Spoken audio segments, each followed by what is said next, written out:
Bonsoir à tous. Alors, on va essayer de faire un petit survol qu'est-ce qu'on fait à la clinique des troubles sexuels de l'Institut et quel genre de soins, quel genre de clientèle on rencontre, quel genre de soins qu'on leur offre. Alors, la clinique a été fondée en 1985, mais sachez que donc il y a 32 ans. Il y a 32 ans, il y avait une seule autre clinique qui existait au Québec, c'était à Pinel, l'Institut Pinel à Montréal. Donc, c'est relativement récent l'intérêt qu'on a par rapport aux problématiques sexuelles au niveau de l'évaluation et des traitements. Vous savez, dans les années 70, quand il y avait un procès d'une victime par rapport à un abuseur, on faisait des questions sur les mœurs de la victime pour déterminer si l'acte était vraiment arrivé ou pas. Alors, on est parti de cette perception-là à la perception que c'est peut-être plutôt l'auteur qui fallait questionner sur ses agirs et non pas la victime sur ses mœurs. Alors, c'est une ressource surspécialisée de troisième ligne. Le service de la clinique sert à évaluer des individus qui nous ont référés. Tantôt, on vous parlera de où viennent les références et de les traiter.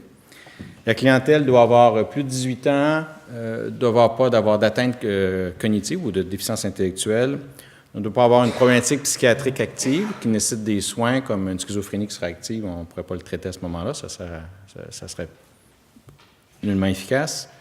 Ou une problématique de toxicomanie qui serait aussi active. Si la personne vient gelée au traitement, ça ne donnera pas grands effets.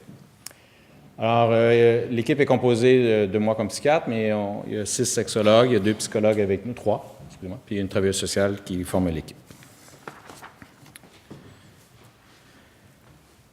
Alors, qui qu'on traite en général, c'est des personnes présentant des comportements ou des fantasmes sexuels inappropriés, pouvant se manifester par un trouble paraphilique, on va en parler un peu plus longuement tantôt, par le fait de consommer de la pornographie juvénile sur Internet, par exemple, ou de la dépendance à la sexualité, ou ce qu'on appelle les troubles hypersexuels, qu'on va vous parler aussi tantôt. Alors, quels sont les 2 principaux buts de la clinique? C'est de diminuer le risque de récidive afin d'assurer la protection du public et favoriser le rétablissement et améliorer la qualité de vie de l'individu. Okay? Donc, à la fois protéger la société et à la fois aider l'individu à avoir une meilleure évolution. Concernant nos sources de référence, donc historiquement, on accueillait seulement une clientèle qui était judiciarisée. Donc, c'était seulement les gens pour qui le juge demandait une évaluation présententielle ou encore un traitement qui faisait en sorte qu'on pouvait admettre ces gens-là. Alors, c'était comme un peu dire à des gens qui nous appelaient, vous avez des fantasmes déviants, mais vous n'avez pas passé à l'acte, bien, attendez de passer à l'acte et de vous faire prendre par la police, ce qui est un non-sens pour nous, mais c'était pas notre mandat. Alors, avec les années, heureusement, on a pu ouvrir nos portes à d'autres types de clientèle qui nous viennent d'ailleurs. Alors, évidemment, notre principale source de référence, ça reste quand même le ministère de la Sécurité publique, donc des gens qui ont été arrêtés pour des délits en lien avec la sexualité. Alors, ça, c'est notre principale source de référence, mais on a aussi maintenant une clientèle qui nous vient de la direction de la protection de la jeunesse. Donc, souvent, en protection de la jeunesse, c'est pas nécessairement des papas qui ont passé à l'acte, mais des fois, on peut se questionner sur le risque que monsieur représente de poser un geste sur son enfant de par ses propos, de par ses comportements, ou ça peut être quelqu'un qui a posé des gestes d'abus sexuels antérieurement, qui se retrouve dans une nouvelle situation de vie, mais pour lequel on sait que ça pourrait être à risque, étant donné que par le passé, il a déjà posé des gestes. Ensuite, ce qui est intéressant, c'est maintenant l'ouverture qu'on a via les CLSC, médecins ou tout autre professionnel de la santé. Évidemment, comme on est un service de troisième ligne, il faut d'abord que ça passe par un médecin, mais c'est souvent un professionnel de la santé qui va initier la démarche, qui va voir la pertinence d'une référence, qui va après ça le référer à un médecin pour que celui-ci puisse nous acheminer la demande. Et finalement, le ministère de la Défense nationale, donc les gens les militaires de la base de Valcartier. Donc ça, c'est nos 4 sources de référence. Bon, moi aussi, j'ai de la misère. Donc, de façon plus spécifique, au niveau des références qui nous viennent de la sécurité publique, alors ça va passer par un agent de probation. Donc, c'est ça, c'est pas le monsieur qui est dans un processus judiciaire qui va nous appeler. Ça arrive parfois qu'ils vont le faire, mais nous, on les prend pas, les messieurs qui viennent d'eux-mêmes, mais qui sont en processus judiciaire parce que on sait que quand il va avoir la sentence, souvent maintenant, les gestes de nature sexuelle sont... il y a de la détention qui est associée à ça. On voit plus ça, beaucoup des sentences avec sursis. Donc, il va y avoir une interruption de service. Donc, ça, c'est une des premières raisons. Puis, on veut éviter aussi que certaines personnes aient une motivation à venir chez nous uniquement pour arriver devant la cour puis dire, voyez, monsieur le juge, je me suis pris en main, j'ai commencé une démarche. Donc, quand ça nous est référé par la Cour, on va les évaluer en présententiel. Ensuite de ça, ils vont aller faire leur sentence en détention et quand ils vont ressortir, s'ils ont l'obligation de faire la thérapie, ils vont nous revenir pour le traitement. Donc, c'est pour ça que des fois, on va faire aussi des évaluations post-détention. Ce ne sont pas tous les délinquants sexuels qui sont judiciarisés qui vont bénéficier d'une éval présententielle. Il faut que le juge le demande. Donc, dans certains cas, ça peut être une question de délai. Dans d'autres cas, on sait que monsieur s'en va au pénitencier pour plusieurs années, alors on va attendre qu'il revienne après sa détention pour lui offrir des services. Donc, je l'ai dit tantôt, référence du ministère de la Défense, bien, c'est le médecin de la base de Valcartier qui peut faire la référence. Donc, on peut, dans ce cas-ci aussi, faire l'évaluation et la prise en charge de l'individu. Référence médicale, donc c'est le médecin qui va faire une référence au guichet d'accès en santé mentale. La personne n'est pas obligée d'avoir un médecin de famille. Ça peut être de se présenter dans une clinique sans rendez-vous. Ça arrive aussi parfois dans le cas des urgences psychiatriques, hein?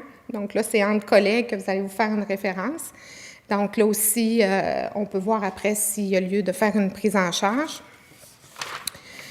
Et finalement, bon, la DPJ, donc comme je l'ai dit tantôt, deux situations. Donc, un monsieur qui a passé à l'acte et qu'on craint par rapport à un risque de récidive ou un risque sérieux d'abus. Il n'a jamais posé de geste, mais il y a un comportement, il y a des propos inquiétants, suffisamment inquiétants pour faire un signalement, puis ensuite évaluer le risque. Alors, voilà pour les références. Donc, retenez aussi que le taux d'énonciation des gens qui appellent d'eux-mêmes sans une pression extérieure dans ce genre de problématique-là, c'est plutôt rare. Souvent, les gens qui vont appeler d'eux-mêmes, c'est parce que là, ils sentent qu'ils sont sur le point de passer à l'acte, comme je vous disais tantôt. Ils craignent les représailles. Une victime qui est sur le point de dénoncer, hein, ça arrive qu'il y a des victimes qui vont dire, bien, si tu n'appelles pas, si tu ne te fais pas aider, bien, moi, je vais te dénoncer. Une consommation de pornographie juvénile, on va en parler un petit peu plus loin, mais les délits, les crimes sexuels informatiques, on en voit de plus en plus. Il y a de plus en plus de gens qui se font arrêter pour ce type de délit-là. Et parfois, ils ont des apparitions sur leur ordinateur qui leur indiquent qu'ils sont surveillés. Des fois, c'est des arnaques, hein, parce qu'il y a des gens qui essayent de soutirer de l'argent à ces personnes-là. Donc, ils vont dire, on sait que vous êtes en possession de matériel illégal. Si vous ne payez pas telle somme, bien, vous allez vous faire arrêter par le FBI. Fait que souvent, c'est comme ça que les gens vont nous appeler. Et aussi de la compulsivité sexuelle qui entraîne des conséquences négatives. On va en reparler un peu plus loin. Donc, des fois, c'est souvent des pressions extérieures qui vont faire en sorte que la personne va consulter. Au niveau du profil de la clientèle, donc on ne le fait pas à chaque année. Donc, c'est un profil qu'on a fait il y a quelques années, mais je considère qu'il est encore assez représentatif de la clientèle qu'on a présentement. Donc, évidemment, c'est une majorité d'hommes qui bénéficient de nos services. Alors, c'est un peu le reflet des arrestations au Québec. Là, quand on regarde les statistiques officielles concernant les gens qui sont arrêtés pour avoir commis des délits de nature sexuelle, des infractions sexuelles, c'est autour de, ça varie d'une année à l'autre, mais entre 96 et 97 % sont de sexe masculin, 3 % sont des femmes. Par contre, on sait que les délits sexuels, c'est les délits qui sont les moins dévoilés aux autorités judiciaires. Alors, il y a une proportion de statistiques non officielles à laquelle on n'a pas accès. Donc, selon des recherches qui auraient été faites auprès des victimes d'abus sexuels, elle les questionnait à savoir s'ils ont été abusés par un homme ou par une femme, on pense que ça serait plus autour de 20 % de la population des auteurs d'infractions sexuelles qui seraient de sexe féminin. Donc, l'âge moyen au moment de la prise en charge. Au moment de la prise en charge, c'est pas au moment où il a commis le délit, mais c'est plutôt au moment où il vient dans nos services. Au moment où on a fait l'étude, c'est peut-être 41 ans. Et contrairement à une idée qui est largement répandue, la majorité de nos délinquants sexuels, c'est des gens qui travaillent, qui sont actifs. C'est pas des gens sans emploi, qui se font vivre par le gouvernement, comme on entend souvent. Donc, comme vous pouvez le constater, plus de la moitié étaient des travailleurs. On avait une proportion de 22 % qui étaient sans emploi. Quand on dit sans emploi, c'est que souvent, nos délinquants sexuels, ils vont perdre leur emploi au moment de l'incarcération parce qu'il y a une période d'arrêt de travail. Certains vont faire le choix de ne pas en parler à leur employeur, ce qui va faire en sorte que, comme ils n'ont pas rentré au travail pendant quelques jours, ça va être une absence injustifiée, ils vont perdre leur emploi de cette façon-là. D'autres vont en parler, puis l'employeur va les congédier. Évidemment, on ne peut pas congédier quelqu'un parce qu'il y a un dossier judiciaire, mais ils vont évoquer toutes sortes de raisons. Alors, le sans-emploi se justifie par le fait que, au moment de la prise en charge, quand ils sortent de prison, il y en a malheureusement quelques-uns qui ont perdu leur emploi. On avait 14 qui étaient prestataires de l'aide sociale, 4 qui étaient retraités, puis 3,55 qui étaient étudiants. Donc, la majorité sont actifs. C'est ce qui fait en sorte que nos services aussi doivent être adaptés à cette réalité-là. Donc, on a des services de jour et on offre également des services de soir à la clinique pour accommoder tout le monde. Au niveau des problématiques sexuelles, donc, à Québec, ici, à l'Institut, on traite essentiellement des gens qui ont commis des délits sur des mineurs. Donc, 50 de notre population, la partie orange, ce sont des gens qui ont commis des délits sur des enfants, donc incitation à des contacts sexuels.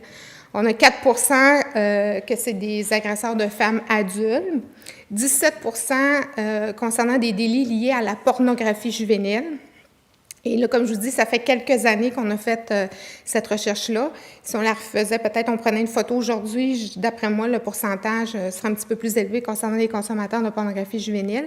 7 étaient là pour des infractions liées à l'exhibitionnisme, 3 pour le voyeurisme, 11 pour un trouble hypersexuel et 9 qui venaient pour d'autres paraphilies. On mettait en exemple le fétichisme, le transvestisme fétichiste. L'éducation sexuelle, ça, c'est plus quand un comportement sexuel inadéquat va se manifester, mais qu'on se rend compte que c'est plus une question plus d'éducation que d'une problématique sexuelle bien ancrée. Alors ça pourrait être une population qui bénéficie, par exemple, de services de première ligne dans un CLSC. Et 19 de nos usagers peuvent appartenir à plus d'une catégorie. Donc, c'est important au moment de l'évaluation de ne pas uniquement questionner le comportement pour lequel l'individu nous est référé, mais plutôt de regarder tout le spectre des comportements sexuels possibles, parce que c'est 10 seulement des gens qui ont une paraphilie en ont un seul intérêt paraphilique. Donc, la majorité en ont plus d'un. Donc, c'est sûr que c'est important d'aller investiguer ça. Alors, les services d'évaluation sont à différentes étapes. Alors, les sexologues, psychologues, il y a une évaluation plethysmographique, on va parler un petit peu plus loin sur les intérêts sexuels. Alors, dans un laboratoire, il y a une évaluation avec des stimuli présentés à l'évaluer, dont on va vous expliquer un peu plus dans le détail. Psychiatrie, psychosociale, donc dans le cadre d'une évaluation pré-sententielle, donc c'est une évaluation demandée par la Cour avant la sentence, afin d'éclairer le juge sur si l'individu a vraiment une problématique sexuelle, quel est son risque, qu'est-ce qu'on pourrait faire pour diminuer ce risque, donc quel traitement qu'on pourrait lui offrir. L'évaluation après sa sentence, où on évalue aussi les risques parce que ça peut déterminer si on décide de traiter l'individu ou pas. Alors, un risque faible d'un individu pas intéressé, habituellement, on ne lui offre pas de service parce que dans la littérature, il est démontré que souvent, quand on pousse quelqu'un qui a un risque faible à être traité, ça augmente son risque. Entre autres parce on l'irrite, et l'irritation ou la colère est un des affects souvent associés avec une récidive.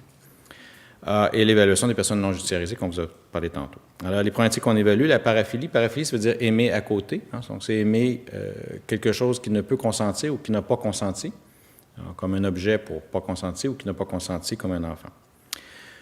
Trouble hypersexuel, on va le définir tantôt, et les risques sérieux d'abus pour la DPJ. Alors, comment on fait l'évaluation du risque? Ce n'est pas un 25 cents qu'on lance en l'air où on regarde l'individu intensément et on détermine s'il est à risque ou pas. Hein, il y a des procédures bien établies. L'évaluation du risque fait par juste une entrevue ne vaut pas plus que le hasard ou la chance. Alors, pendant longtemps, dans les années, pas longtemps, il y a juste à peu près 30 ans, c'est comme ça qu'on faisait l'évaluation du risque. On n'avait pas de moyens. Alors, pour une fois qu'on est en avance sur les autres pays, le Canada est le plus avancé, a été le premier à produire des échelles maintenant utilisés partout dans l'Occident. On peut évaluer le risque spécifiquement sexuel. Alors, comment on l'évalue? De deux façons. On l'évalue par des échelles actuarielles. C'est quoi des échelles actuarielles? C'est qu'on a pris une population d'individus qui ont commis des délits et on regarde rétrospectivement quelles sont les caractéristiques de leur parcours et donc de leur délit aussi, et qu'est-ce qui permet de séparer ceux qui ont récidivé de ceux qui n'ont pas récidivé. Ce qui a fait une grille qui ressemble à l'âge. Plus tu es jeune, plus tu es un monsieur, plus tu es jeune, plus tu as fait de délits antérieurs de diverses natures ou de violence, plus que tu as fait tes délits sans toucher à quelqu'un qui n'est pas de lien de parenté avec toi. Bon, c'est tous des critères qui ont démontré que le risque était plus élevé que l'inverse de tout ce que je vous ai dit. Et on combine ça avec une évaluation du risque qui est plus clinique, en fait, sur des facteurs qu'on peut changer et qui sont démontrés dans la littérature comme associés à un niveau de risque. Des émotions négatives, une identification aux enfants, une mauvaise collaboration au cadre, le fait de ne pas être capable d'établir une relation affective significative ou persistante, sont tous des éléments qui peuvent permettre d'évaluer le risque. Et on combine et l'échelle actuarielle qui est des facteurs statiques, donc des facteurs qu'on ne peut pas changer, on ne peut pas changer son âge ni son sexe, à des facteurs qu'on peut changer comme ses émotions négatives pour évaluer le risque. Et là, ça donne un certain pourcentage ou un certain niveau de risque. Mais qu'est-ce qui est important dans tout ça de déterminer, c'est quel événement risque de se reproduire, hein? Parce qu'il y a, oui, il est à risque de, mais il est à risque de faire quoi? À quelle fréquence? Alors, par exemple, un exhibitionniste est à risque de faire une autre exhibition et non pas nécessairement un acte pédophilique, par exemple. Et faire un acte d'exhibitionniste, c'est beaucoup plus simple à faire qu'un acte avec une victime avec laquelle on était bien lié. Alors, sous quelles conditions, donc dans quel contexte ça va arriver, si ces conditions risquent de survenir dans un avenir rapproché, et quelle intervention pourrait réduire ce risque. Donc, le but ultime de l'évaluation est la prévention. Hein. Pour ce faire, l'évaluation doit indiquer le niveau de risque et les situations à risque de récidive le plus élevé, puis renseigner sur les besoins de traitement. Il permet d'élaborer des stratégies favorisant une gestion efficace du risque. Alors, je vais vous laisser, puisque Sophie fait des évaluations plethysmographiques, vous expliquer.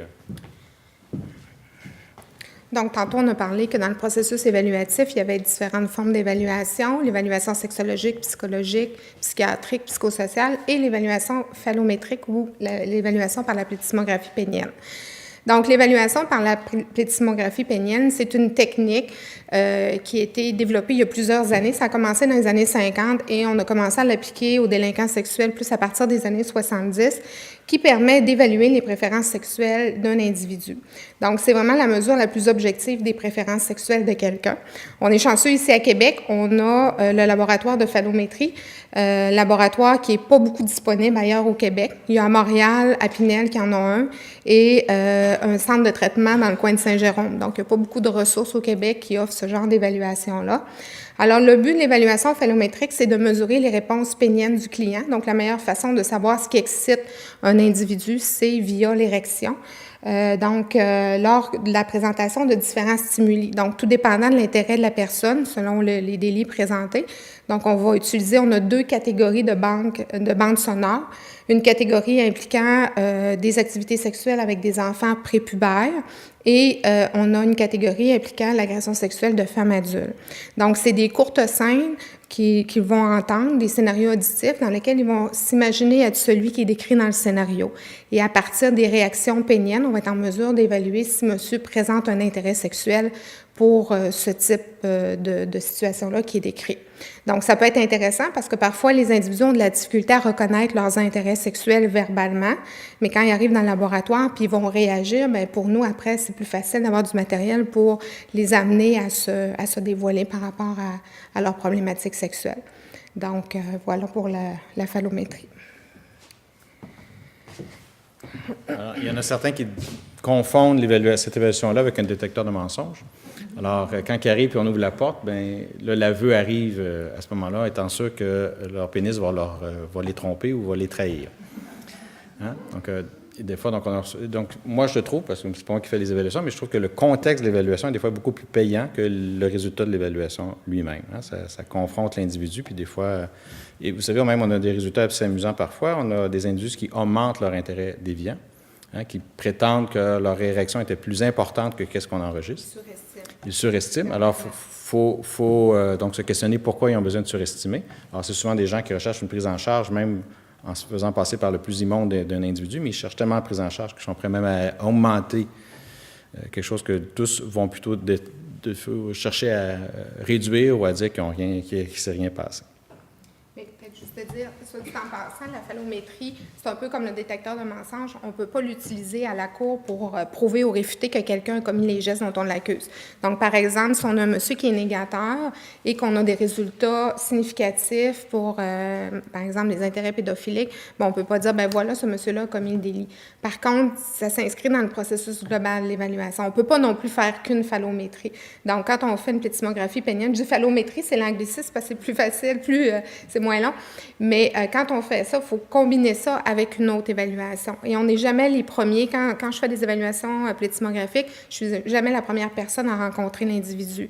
Il est d'abord vu par mes collègues, sexologues, psychologues. Après ça, on va faire une phallométrie et ça nous prend toute l'histoire de la personne. Donc, ça s'inscrit dans une évaluation beaucoup plus globale.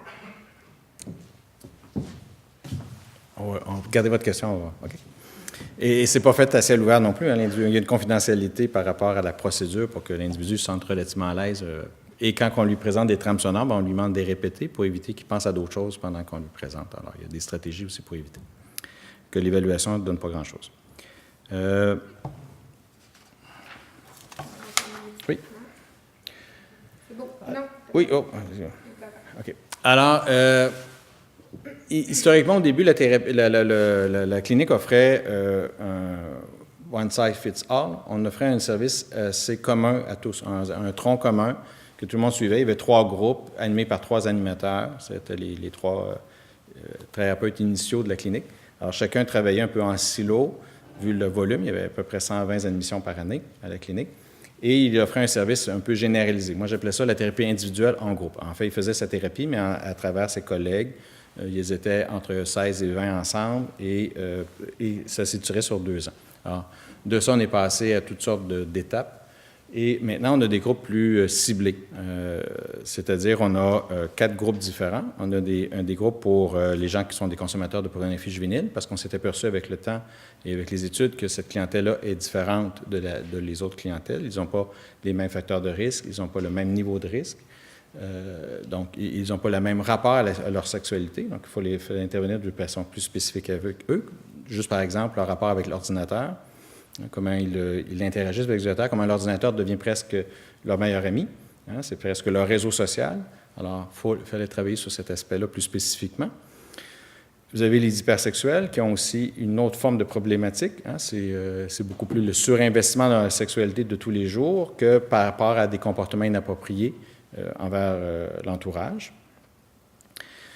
Donc, on a fait un groupe aussi plus spécifique. Et on a on pourrait appeler la clientèle plus historique qui se retrouve dans le groupe de thérapie pour hommes ayant commis un délit sexuel, judiciarisé ou non. Où là, on va travailler sur les facteurs qui ont contribué à leur passage à l'acte, mais aussi sur les facteurs qui font que ils gèrent mal leurs émotions, ils gèrent mal leurs relations, leurs conflits. Hein, des notions qui sont assez générales par rapport à d'autres problèmes de comportement, mais qu'on regarde à la sauce sexuelle, incluant une sexualité plus saine. Moi, je repars toujours un peu l'individu à une maison. C'est juste qu'on traite la même maison, mais on ne rentre pas par les mêmes pièces. Hein? Alors, le sexologue par la chambre à coucher, le psychiatre par la cuisine, par le salon, puisqu'il y a un racami, hein, il y a un fauteuil, hein, comme Freud, et le psychologue par la cuisine, parce que le psychologue utilise plusieurs outils, hein, donc ustensiles, vaisselle, etc. Bon. Donc, on rentre, mais on a comme une vision chacun, un angle différent de vision, mais on regarde la même maison. Il y a aussi, parce que vous avez dit que notre clinique n'offre pas de service aux déficients intellectuels au niveau du traitement, mais on peut les évaluer s'ils ont besoin d'un traitement spécifique au niveau pharmacologique, comme je suis le seul dans l'Est, de Drummondville à Gaspé, je suis le seul à faire ce genre de travail-là. Donc, je peux assister les gens pour le traitement pharmacologique. Mais on a aussi la clientèle qui est entre le déficient et l'intelligence moyenne, donc l'intelligence limite, ou les gens qui ont des atteintes cognitives, incluant aussi parfois les autistes qui ont des difficultés de compréhension ou de relations tellement importantes qu'ils ne peuvent pas suivre avec un groupe régulier. Alors, on a fait un groupe adapté avec une approche beaucoup plus concrète. Hein. On jase moins puis on bouge plus, si je résume un peu grossièrement, pour réussir à les aider à mieux comprendre. Comme simplement les cercles de relations pour l'autisme ou le déficient intellectuel qu'on peut utiliser, hein, qui sont des couleurs et qui permettent de mieux identifier et non pas juste jaser que tu ne parles pas de la même chose avec ton père, qu'avec ton frère, qu'avec ton voisin, qu'avec ta cousine. On va le faire plus de façon imagée, de façon plus concrète, et même on va même les placer dans la salle pour les aider à avoir une perception plus adéquate qu'est-ce qu'ils peuvent échanger. Naturellement, on fait du suivi individuel. En fait, après un certain temps, vous savez, l'approche dans les années 85-90, c'était beaucoup, on confronte l'agresseur, on lui dit toutes ses vérités, puis on le met devant son secteur sud, hein, pour qu'il regarde comme il faut, comment il n'est pas bien. on s'est aperçu que cette approche-là avait une certaine limite. C'est que souvent, ça amenait chez la plupart de l'humiliation et ça ne les aidait pas beaucoup à la fin de l'exercice. Alors, tranquillement, on s'est aperçu aussi qu'il y avait beaucoup de victimisation de différentes formes chez ces individus-là, chez les garçons, chez les messieurs, tant que chez les madames. Et donc, par exemple, les gens qui ont fait des actes pédophiliques, la moitié en ont subi eux-mêmes. Alors, si on ne s'adressait pas à la partie victime de leur fonctionnement, on passait à côté du bateau. Alors, depuis les années 2000, on s'adresse beaucoup aux deux facettes, aux deux côtés. Et le suivi individuel permet aussi d'aborder certains sujets plus personnels, plus confidentiels, plus difficiles à aborder avec les autres. La pharmacothérapie, je suis là pour traiter tout problème, toute problématique psychiatrique qui serait associée, mais aussi pour traiter la libido quand la libido est trop importante. Le but, c'est pas juste d'enlever la libido, le but, c'est d'aider l'individu à avoir moins de pensées sexuelles pour pouvoir travailler sur les autres aspects de sa vie. Quand la sexualité est utilisée à toutes les sauces, par exemple pour l'hypersexuel, quand elle est utilisée, ça va pas bien, je vais avoir une activité sexuelle, ça va bien, je vais avoir une activité sexuelle. Hein. Des fois, je compare ça aux madames qui vont magasiner quand ça va bien, ils vont magasiner quand ça va pas bien pour surmonter le moral. Alors, quand la sexualité sert un peu à tout,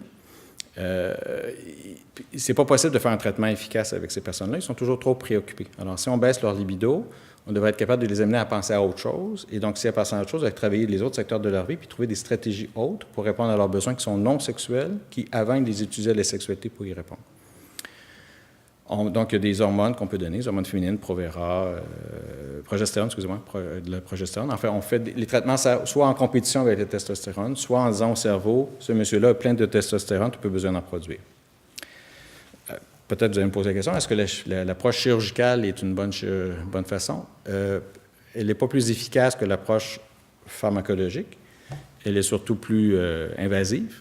En fait, la seule chirurgie qui fonctionnerait, ce serait de couper les mains, parce que les délits ne sont pas faits avec le pénis, sont faits surtout avec les mains et la tête. Donc, il faudrait couper la tête et les mains pour être sûr qu'il n'y ait pas de récidive. Alors, l'approche chirurgicale a beaucoup de ses limites et elle est irréversible. Et pour les quelques cas, nous, on a eu, ça avait donné rien. Ça avait fait une fausse sentiment de sécurité. Alors souvent, c'est là, ils pensent, j'ai plus mes testicules, je dois être correct, je ne dois plus récidiver. Puis ces gens-là, même à la plethysmographie, pour penser à un monsieur en particulier, il y avait une réaction très importante à des stimuli pédophiliques, pourtant il n'y avait plus ses testicules. Okay? Donc la sexualité, ça se passe là, même si on agit avec ce qui est en bas de nos épaules. Les ateliers psychoéducatifs, c'est ça, c'est qu'on donne des cours, des ateliers sur comment gérer ses émotions, comment gérer un conflit, les relations interpersonnelles, comment on les établit. Donc, on leur donne comme un cours. Et après, dans le suivi individuel et dans le suivi de groupe, on voit comment appliquer ces notions théoriques-là dans leur vécu personnel. Donc, tantôt, on a parlé un peu des problématiques sexuelles rapidement. On les a nommées, mais on ne les a pas définies, qui sont les problématiques que nous, on voit régulièrement à la clinique. Donc, tantôt, on a parlé de paraphilie. Le Dr Fauché disait para, ça veut dire à côté, philie, c'est amour. Donc, c'est tous les intérêts sexuels atypiques. Il faut retenir que ce n'est pas nécessairement toutes les paraphilies qui sont judiciarisables. Hein. La notion du consentement est importante. Donc, par exemple, quelqu'un qui va s'acheter des bas de nylon, un fétichiste aux bas de nylon, qui va payer de sa poche des bas de nylon, puis qui va les utiliser dans son intimité pour s'exciter sexuellement, il n'y aura pas de sanction. Souvent, les fétichistes, nous, qu'on va voir, c'est ceux qui vont faire des intros par effraction ou encore qui vont faire des vols de sous-vêtements sur les gardes à linge.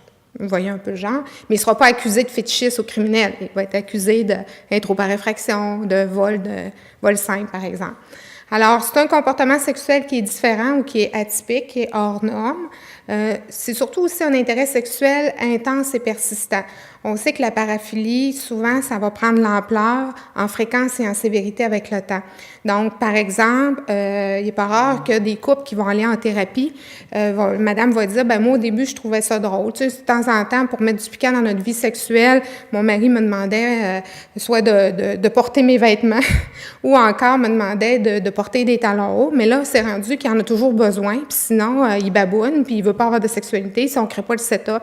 Donc là, je trouve ça drôle. Puis là, monsieur nous dit, moi, à cette heure, j'ai besoin de ça absolument. C'est souvent dans ces moments-là qu'ils vont consulter ces gens-là. Donc, ça peut concerner les paraphilies, soit les activités érotiques, c'est-à-dire le fait de s'exhiber, c'est une action, le fait de regarder, ou encore les objets, comme je viens de décrire l'objet de fétiche, ou encore un objet au sens, le grand O, là, comme un enfant. Donc, est-ce que l'objet de désir est un animal, un enfant, une femme adulte qu'on violente, ou encore c'est plus l'action de qu'on va faire. Alors, j'ai mis ici en exemple les 8 paraphilies qui sont décrites comme étant les plus fréquentes dans le manuel diagnostique. Donc, le voyeurisme, le fait d'observer des gens à leur insu. Le mot « à leur insu », c'est sûr que quand on va, par exemple, dans un club de danseuses nues, on peut dire qu'il y a beaucoup de voyeurs qui sont là, mais ça se fait pas à l'insu de la danseuse. C'est bien important. Donc, le concept à l'insu, c'est au cœur de cette définition-là. L'exhibitionnisme, même chose pour celle qui va danser dans les bars, c'est pas dans un but de provoquer une réaction chez l'autre. Le frotteurisme, c'est l'action de se frotter contre des gens inconnus dans des lieux publics. Souvent, ça va se faire dans des lieux où il y a une grosse concentration de personnes. Aux heures de pointe, dans les autobus, la personne va passer, va dire « excusez », puis va se frotter comme ça contre les gens. Donc, très difficile, ces gens-là, d'être décelés. Souvent, on s'en rend même pas compte là, quand on est victime de quelqu'un qui va faire du frotteurisme. Masochisme sexuel, encore là, dans un contexte d'un couple qui s'adonne à des pratiques BDSM, là, c'est devenu bien populaire avec le film et le livre 50 Shades of Grey. Mais quand c'est fait dans le consentement entre 2 adultes, il n'y a pas lieu d'intervenir. Là, ça devient problématique quand il y en a un des deux que ça ne tente plus puis que l'autre veut continuer. Donc, voilà. La pédophilie, bien, c'est ce qu'on entend parler le plus dans les médias concernant l'intérêt pour les enfants.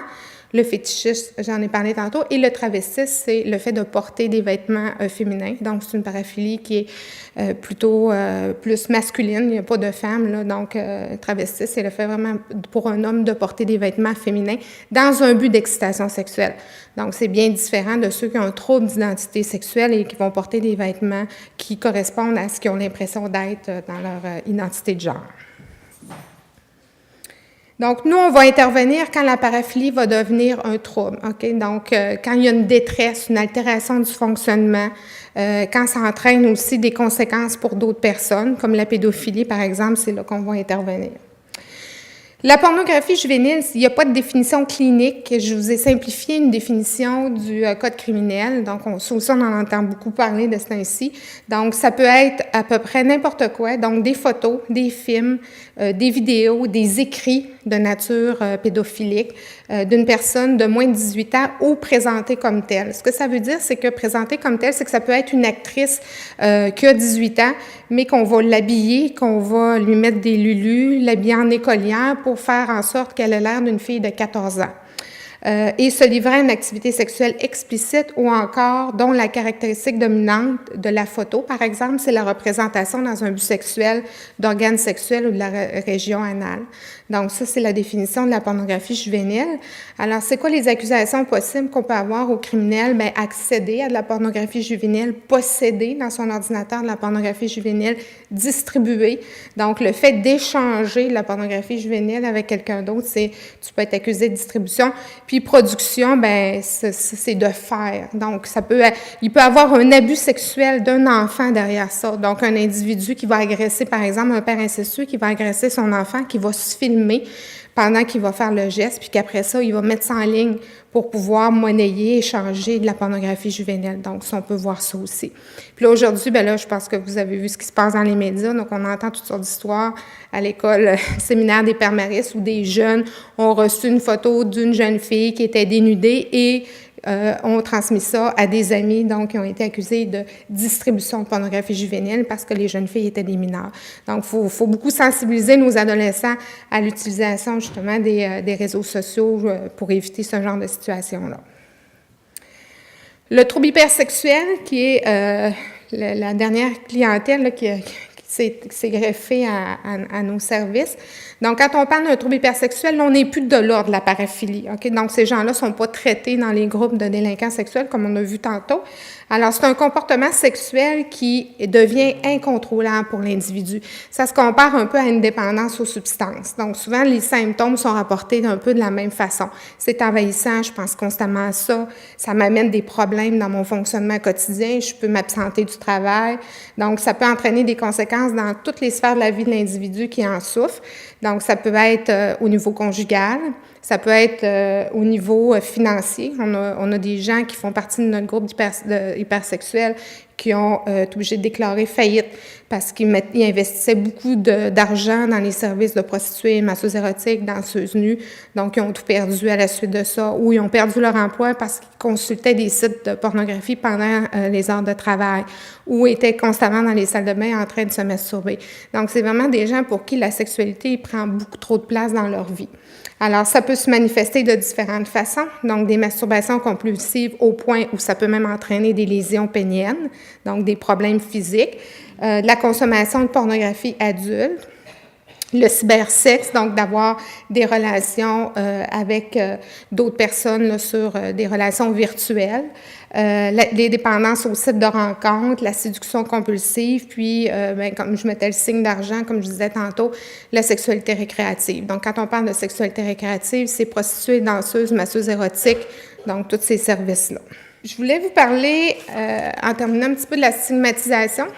Alors, de ce temps-ci, on entend aussi beaucoup parler du registre public des délinquants sexuels. Je ne sais pas s'il y en a qui ont entendu parler de ça, et que ce serait une façon de dissuader nos récidivistes que d'avoir un registre public. Donc, maintenant, le registre n'est pas accessible au public, seulement aux policiers pour fin d'enquête. Donc, la majorité des patients qui sont judiciarisés qu'on traite à la clinique ont tous l'obligation de s'inscrire au registre. Donc, maintenant, c'est un automatisme. Ce qui va varier, c'est les périodes.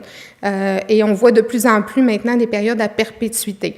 Alors, vous comprendrez que c'est lourd de conséquences pour un jeune homme. J'ai un jeune homme en tête qui est âgé dans la vingtaine et qui est inscrit sur le registre pour toute sa vie. Donc, à partir du moment où les gens sont inscrits sur le registre, tout dépendant de la période pour laquelle ils doivent se respecter la condition, ils doivent se présenter au poste de police à tous les ans et mettre à jour les coordonnées. Donc, ils reprennent une photo. Est-ce qu'il y a eu des changements au niveau de l'apparence physique, les tatouages, bon, tout ça. Ils vont questionner aussi leur lieu de résidence, leur emploi et tout changement qui a lieu pendant l'année entre les deux rendez-vous au poste de police, bien, ça doit être rapporté aux policiers. Donc, c'est quand même assez lourd de conséquences. Donc, on a des gens qui sont inscrits sur le registre pour 5 ans, 10 ans, 20 ans ou à perpétuité. Alors, il y a un mouvement populaire actuellement qui, justement, veut que le registre devienne public pour qu'on soit davantage en mesure de cibler les délinquants sexuels quand ils vont s'installer dans un quartier pour faire attention à nos enfants. Alors, ça va amener évidemment une stigmatisation de cette clientèle-là. Et quand on parle de stigmatisation, on parle d'une augmentation du risque de récidive. Donc, souvent, nos délinquants sexuels ont été victimisés, puis ont été très stigmatisés par les pères à l'école lorsqu'ils étaient plus jeunes. Donc, la stigmatisation entraîne l'isolement. Ça entraîne aussi l'augmentation d'émotions négatives et ça fait en sorte que, justement, ils deviennent plus à risque. Donc, à vouloir tendre vers une action pour protéger notre société, on contribue à faire augmenter le risque de récidive. Alors, c'est pour ça que je considérais que c'est important d'en parler. Donc, en résumé, la stigmatisation amène au niveau de notre société un sentiment de jugement. Donc, on va juger l'individu de mépris. Ça va augmenter les émotions négatives de l'individu, surtout liées au rejet, à la colère, et ça contribue à faire accroître le risque de récidive. Donc, je comprends que c'est pas facile quand on est de l'autre côté de la clôture, mais en même temps, le fait de savoir qu'on a, moi, quand je parle à mes enfants, je leur dis pas, faut faire attention aux messieurs qui ont été arrêtés. Il faut faire attention à tout le monde, puis il faut avoir une attitude sécuritaire, là, peu importe qui nous adresse. Mon message n'est pas différent que ce soit un délinquant sexuel, que ce soit mon voisin, mon beau-frère. Tu sais, il faut faire attention parce que avant ça, on nous envoyait le message qu'il faut faire attention aux messieurs qu'on connaît pas, il faut pas leur parler, mais on sait que dans plus de 80% des cas, la victime est connue de l'agresseur. Donc, on s'occupe pas bien de la prévention quand on a ce discours-là. Donc, c'est un peu la même chose. On n'agira pas différemment que ce soit quelqu'un qui a déjà commis un délit que quelqu'un qui n'en a pas commis. On n'ouvre pas la porte à personne qu'il ait commis un délit ou non. En fait, en plus, parce que c'est pas efficace. Oui.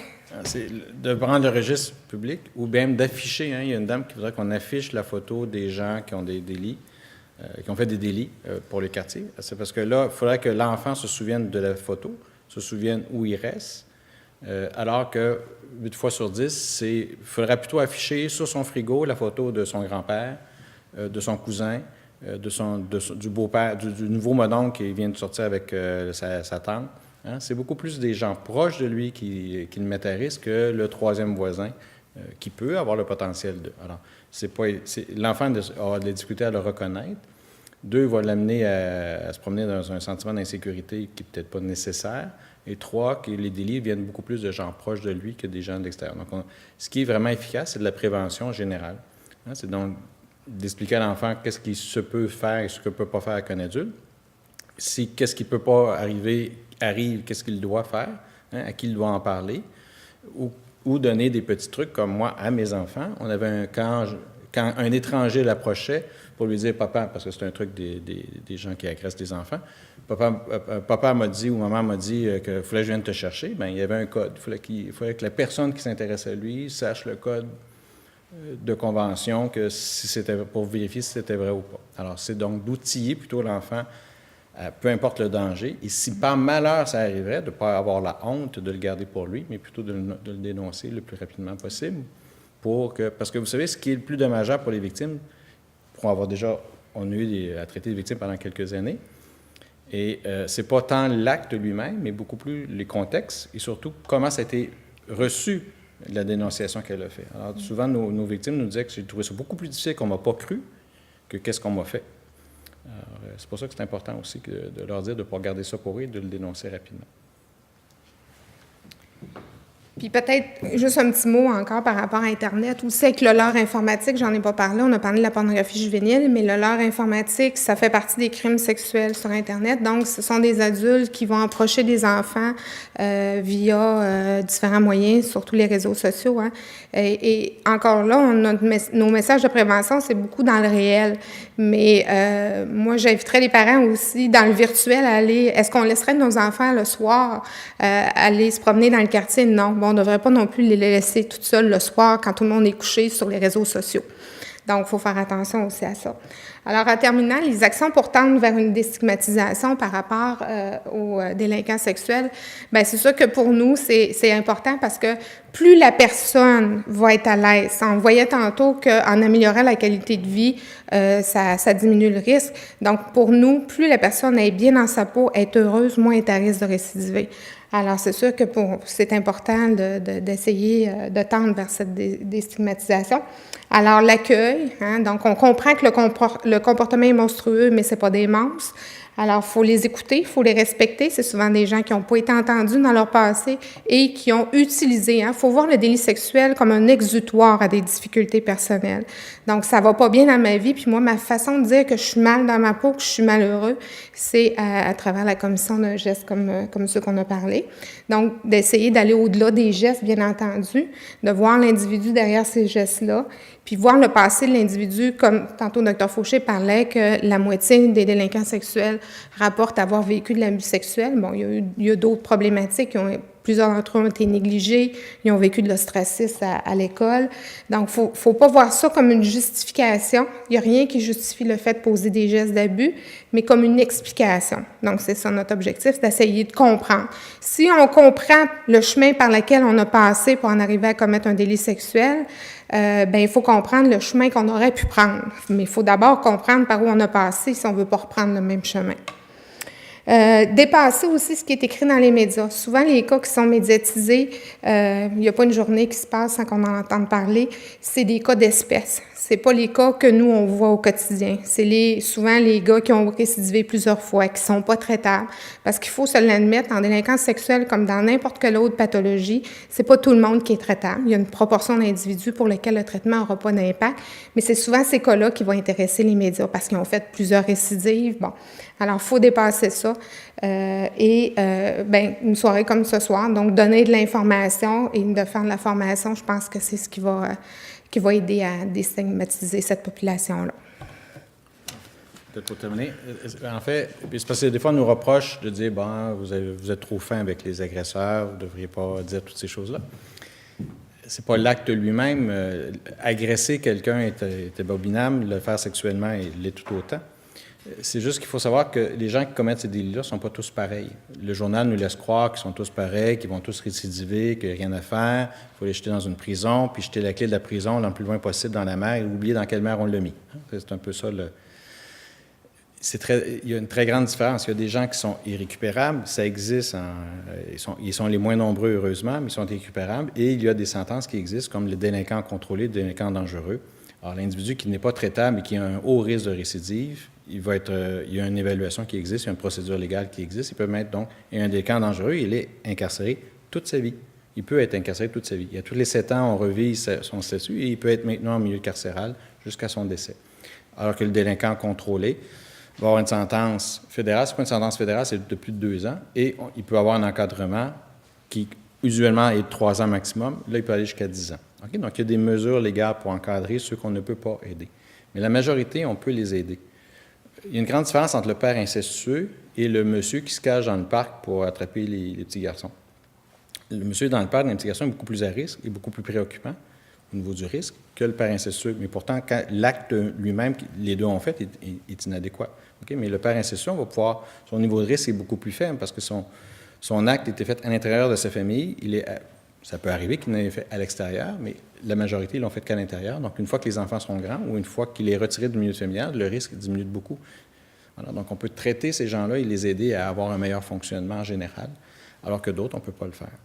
Alors, je pense que c'est important que vous fassiez la distinction, vous sachiez qu'il n'y a pas une pédophilie, puis il n'y a pas un type de pédophilie, il y a des types différents. Il y a des degrés, il y a des importances.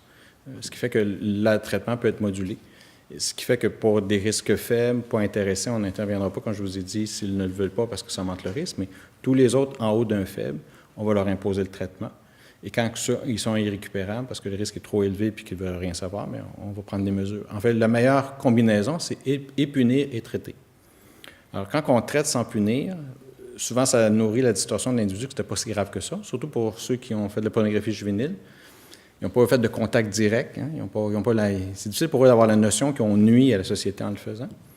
Puis si on fait juste punir sans traiter, bien, ça fait comme dans certains pays à une époque, en France par exemple, bien, le taux de récidive est très, très élevé des gens qui sortaient de détention parce qu'il n'y avait pas eu d'intervention sur eux pour changer. Il y avait des longues sentences. Vous savez, en France, les sentences sont relativement sévères, pas aussi comparables qu'aux États-Unis, là, qui des fois, on peut être condamné pour 500 ans, là, que ça n'a pas de bon sens.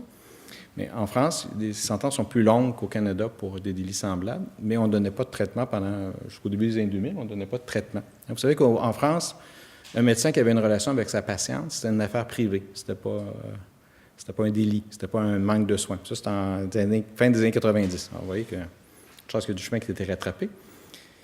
Mais toujours est-il, c'est ça. Donc, si on ne traite pas mais qu'on traite pas, mais qu'on punit seulement, ça donne pas de bénéfice vraiment grand. Il faut vraiment faire les deux pour réussir. Et il faut moduler aussi. Trop traiter quelqu'un qui n'a pas un gros risque, c'est plutôt lui nuire. L'inverse, peu traiter quelqu'un qui a un haut risque, c'est aussi pas aider la société.